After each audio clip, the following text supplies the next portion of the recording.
কি লাগছে তো একেবারে লোভনীয় ব্রেড।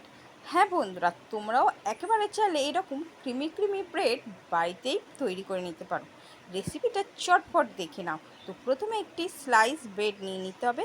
ব্রেডের উপরে আমাদের কিন্তু খুব ভালো করে এইরকম একটি মাখন লাগিয়ে নিতে হবে।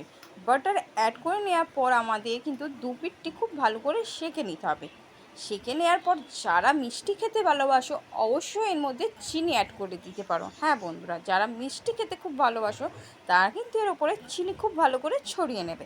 দেন চিনি ছড়িয়ে নেওয়ার পরে কিন্তু আমাদের এটা আরও দু পিঠ খুব ভালো করে সেঁকে নিতে হবে। সেঁকে নেওয়ার পর আমাদের মেইন জিনিসটি দিতে হবে, সেটি হলো মিল্ক। মিল্ক ছাড়া কিন্তু এই ব্রেডটা একেবারেই ভালো লাগবে না। এরপরে আমরা অ্যাড করে নেব কিন্তু এর মধ্যে মিল্ক।